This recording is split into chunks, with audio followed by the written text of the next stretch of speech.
Hello again, and it's time for another project.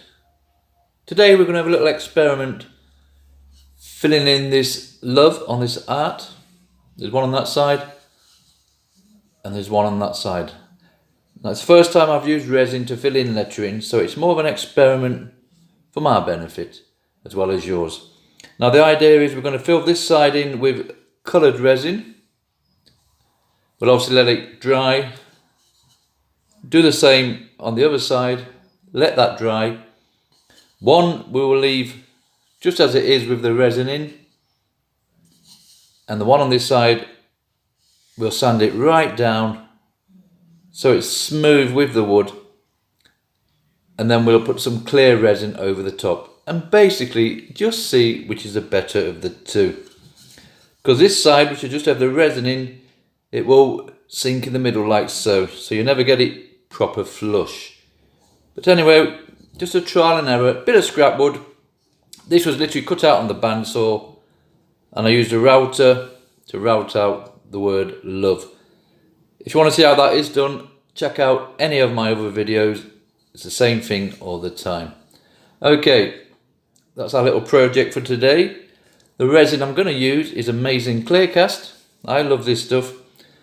It's nice because it's mixed in a part A and a part B, and literally all you do is get yourself a couple of plastic beakers, mark one A, mark one B like so, work out roughly what you're going to need. I'm going to guess on that much, and the same with the B. Mix the two together, drop in your colours. I'm going to go for red. This is a red dye, first time I've used this one. And they do come in various colours, eBay, Amazon, whatever. Okay, so to recap, we're going to fill both sides in, let them set, and then we'll sand one side down and see if there's a difference once covered with clear resin. Okay, I'll mix the resin now and then we'll come back when it's done. Right, we've mixed our resin up like so. Always read the instructions. Always have your gloves on. Now it's just a case of dropping our red in. So a couple of drops, it didn't take a lot. That's actually two droplets went in there. And then we'll give it a mix round.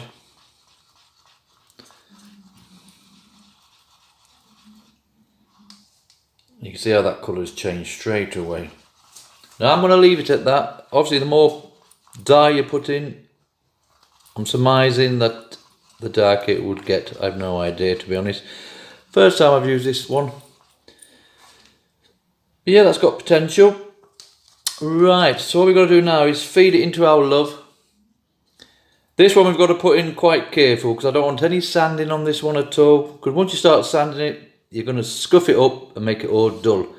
So I want this one to have the natural shine on, and then once this is set, 12 hours to 24 hours, we'll turn it over. This one we can put on a bit more easier because we're going to sand all this off to make it flush with the wood. Okay. These little plastic spoons are ideal because they will give you like a little scoop on the end like that, just for pouring it in gently. And also get a cocktail stick. For these tighter areas, you just want to feed it along. So we'll start putting this in nice and gently. I do apologise for the focusing with the camera. So we'll trickle this in slowly. Any spillage you can wipe off quickly with a tissue.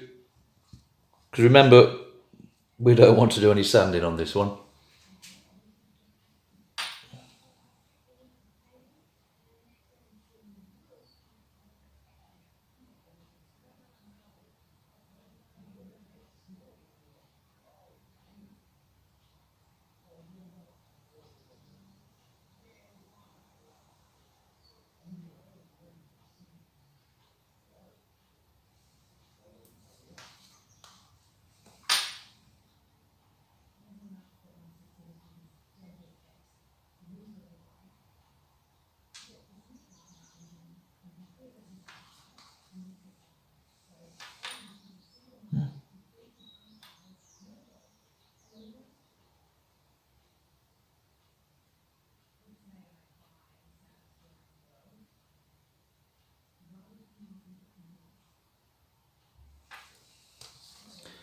Okay, you get the general idea.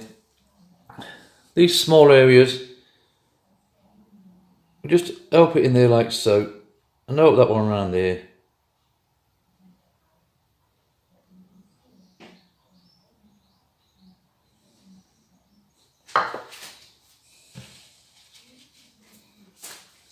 I actually got the wrong end of the cocktail stick there.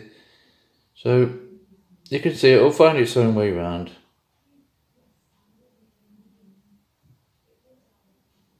Like so. Simple as that. Right, that's one letter done. I'll do the rest and we'll let it set, and then we'll do exactly the same on the other side. Come back when this is done. Okay, that one's all filled in nicely. Got a slight bit of spillage on this one. Now I could wipe that off. What I'm going to do is, that's quite full to the max. So I'm going to leave that one, and we'll use this one as the one that we're going to sand down. Then when we do the one on the other side, we just won't put so much in this time. So that's it, we'll let this dry. Then I'll do exactly the same on the other side. And then we'll sand one of the sides down. And we'll just compare the two sides. Which we can see from that, we've done that side. Remember, this is a sanding one, that's nicely set. We've done the opposite side. This is one that we didn't have any spillage on. And that's nicely filled in as well. You will notice you get a slight concave with the resin. That's just the way it dries. There's nothing you can do about it apart from topping it back up again. So there's one option for you. This one now, we're going to have a quick sanding down, and we'll see what it looks like. As soon as we start sanding, we're going to lose all that shine. But remember, we're going to put some resin over the top, and hopefully that should bring the shine back again. So a quick sanding over, nothing too special. I think there's a 120 on here. You can go right up to 250s, 500, 1200 grits and get it really polished up. But for those that don't have all that stuff, and I'm one of them, quick sanding over and we'll see what we've got.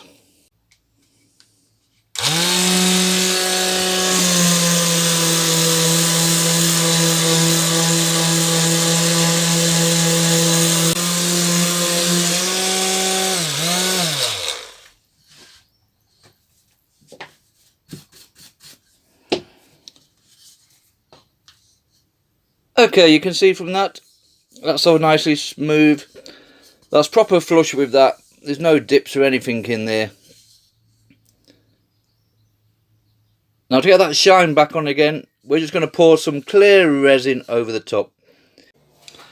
Okay, we've come back inside now. We've got our little art in a little plastic tray, just to allow for spillage. You can put a bit of tape round there, or whatever. You can let it flow over the sides. But we're just having a play with this today. This is of no importance. It's just an experiment to show you guys the two different techniques you can use for filling in. Okay, remember this was a sanded one. We've sanded it down nice and flush, and we're literally just going to put our resin over the top.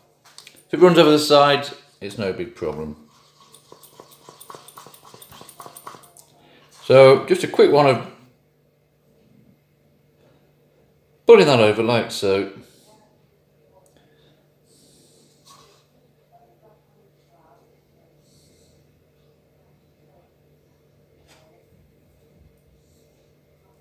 If you just get this right, it will stop just as it gets to the edge without going over. But it doesn't matter if it does. My main concern is I want to cover the lettering up. That's all I'm interested in, really. Just to show you that the difference, that you don't have to do a lot of sanding down on the resin to get the nice shine back again. So you can see what's going on there basically. We're going to cover all this. I'll cover this and then come back when it's done. Okay, I don't know if you really see that, but that's nicely covered now with our resin. Bit of a shine on there, look. So all we do now is let that set, and we'll see the difference in the two sides and the two options you have for filling in your carved area. As always, we just skim over this with our lighter, just to make it nice and clear.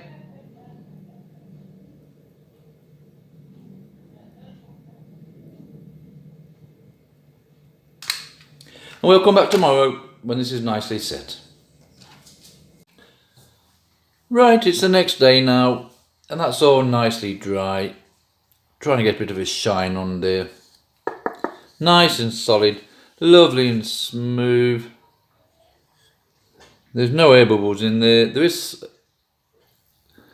some little bits here, but I think that's dust that's settled on. So just make sure you have it nice and clear. So anyway, there you have your two sides. So that's one where the routed out area has been filled in with resin and basically left like that. I prefer this side because you can tell it's been routed out.